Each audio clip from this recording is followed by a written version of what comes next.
ఉమ్మడి మెదక్ జిల్లాలో ఈరోజు ప్రధాన వార్తలు ఈ విధంగా ఉన్నాయి. సిద్దిపేట జిల్లా వార్తలు వచ్చేసరికి సిద్దిపేట నియోజకవర్గానికి సంబంధించి సిద్దిపేట రెడ్డి ఫంక్షన్ హాల్లో బీఆర్ఎస్వి యువకులతో సమ్మేళనం జరిగింది. ఈ కార్యక్రమానికి మాజీ మంత్రి హరీష్ రావు హాజరై వాళ్లతో కలిసి చాలాసేపు గడిపారు. ఈ సందర్భంగా ఇటీవల జరిగినటువంటి రజతోత్సవ సభలకు సిద్దిపేట నుంచి దాదాపు 500 మంది ఇక్కడి నుంచి యువకులు విద్యార్థులు పాదయాత్రగా తరలి వెళ్ళిన సందర్భం అందరికీ తెలిసిందే.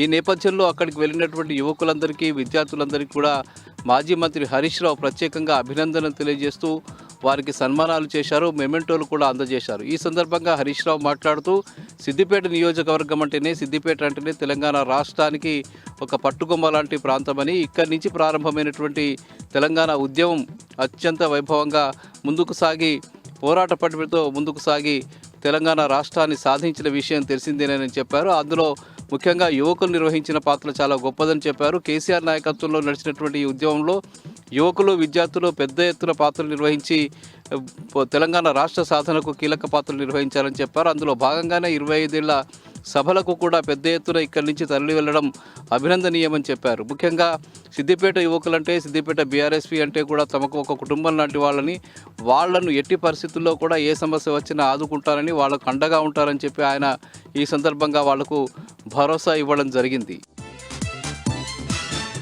ఇక సిద్దిపేటలో ఈరోజు సిపిఐ రాష్ట్ర కార్యదర్శి ఎమ్మెల్యే కూనంనేని సాంబశివరావు మీడియా సమావేశం ఏర్పాటు చేశారు. ఈ సందర్భంగా ఆయన కేంద్ర రాష్ట్ర ప్రభుత్వాలపై తీవ్రంగా విమర్శలు చేశారు. కేంద్ర ప్రభుత్వం ఊరికే ఊకదంపుడు ఉపన్యాసాలు చెప్పడం తప్ప దేశ అభివృద్ధికి ఏమాత్రం కృషి చేయడం లేదని చెప్పడం జరిగిందన్నారు.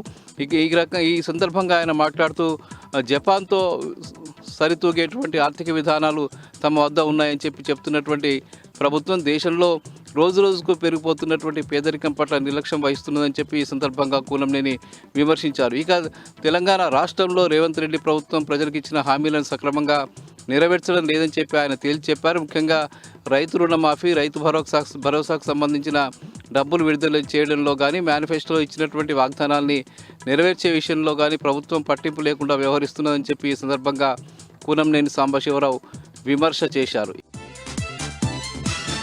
ఇక సిద్దిపేటలో ఈరోజు సిద్దిపేట నియోజకవర్గ మొట్టమొదటి ఎమ్మెల్యే దివంగత ఎడ్ల గురువారెడ్డి వర్ధంతి సభని ఘనంగా నిర్వహించారు. సిద్దిపేట విక్టరీ టాకీస్ వద్ద ఉన్నటువంటి ఎడ్ల గురువారెడ్డి విగ్రహానికి పలువురు ప్రముఖులు, స్థానికులు, ఆయన అభిమానులు పూలదండలు వేసి నివాళులు అర్పించడం జరిగింది. ఈ కార్యక్రమంలో ఆయన తనయుడు వెంకట్రామరెడ్డితో పాటు ప్రముఖ కవి రచయిత నందిని సిద్ధారెడ్డి, అట్లాగే జేఏసీ చైర్మన్ పాపయ్యతో పాటు పలువురు ప్రముఖులు, సిపిఐ నాయకులు అక్కడికి వెళ్లి గురువారెడ్డి విగ్రహానికి పూలమాల వేసి ఘనంగా నివాళులు అర్పించారు.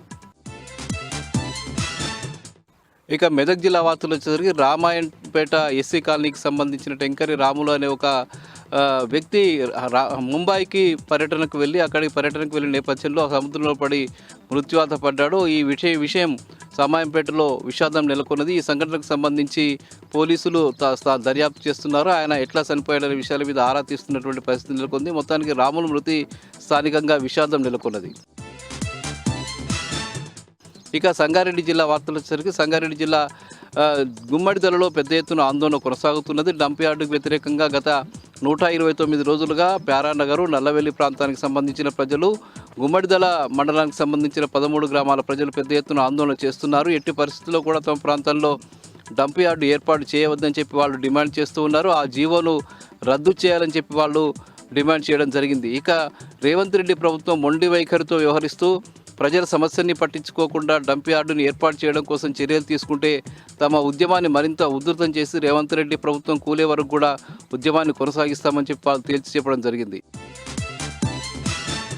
ఇక పటంచెరు నియోజకవర్గంలోని రుద్రారం సమీపంలో ఏర్పాటు చేసినటువంటి శ్రీ చైతన్య కాలేజీకి అనుబంధంగా అనుమతి లేకుండానే 265 మంది విద్యార్థులకు సంబంధించి 10వ తరగతి వరకు అడ్మిషన్లు తీసుకున్న నేపథ్యంలో డిఈఓ కార్యాలయానికి సమాచారం అందింది, ఫిర్యాదు కూడా వెళ్ళింది. ఈ నేపథ్యంలో డిఈఓ కార్యాలయం నుంచి ఎంఈఓ వచ్చి తనిఖీలు చేశారు. అనుమతి లేకుండా ఎట్లా అడ్మిషన్స్ చేస్తున్నారని వాళ్ళని ప్రశ్నించి తక్షణమే అడ్మిషన్లు రద్దు చేయాలని చెప్పి వాళ్ళు చెప్పడం జరిగింది. పాఠశాలను సీజ్ చేస్తూ నిర్ణయం తీసుకున్నారు. డిఈఓ ఆదేశాల మేరకు పాఠశాలను సీజ్ చేస్తున్నామని చెప్పి వాళ్ళ సందర్భంగా చెప్పడం జరిగింది. ఇక జహీరాబాద్ నియోజకవర్గానికి సంబంధించి కొహీర్ మండలం బుర్జువాడ గ్రామాల్లో పెద్ద ఎత్తున రైతులు ఆందోళనకు దిగారు. వ్యవసాయ సీజన్ ప్రారంభమై దాదాపు 20 రోజులు గడుస్తున్నా కూడా తెలంగాణ రాష్ట్ర ప్రభుత్వం ఇప్పటి వరకు కూడా సోయాబీన్ విత్తనాలు పంపిణీ చేయకపోవడం పట్ల తీవ్రమైనటువంటి అభ్యంతరం వ్యక్తం చేశారు. తప్పనిసరి పరిస్థితుల్లో తాము పక్కనే ఉన్నటువంటి బీదర్కు వెళ్ళి విత్తనాలు తెచ్చుకుంటే వ్యవసాయ అధికారులు వచ్చి తమను వేధిస్తున్నారని చెప్పి వాళ్ళు చెప్పారు. ముఖ్యంగా ఇక్కడికంటే అక్కడి కర్ణాటక రాష్ట్రానికి సంబంధించిన బీదర్ ప్రాంతంలో విత్తనాలు 1200 రూపాయలకు తక్కువగా ఇస్తున్నారు.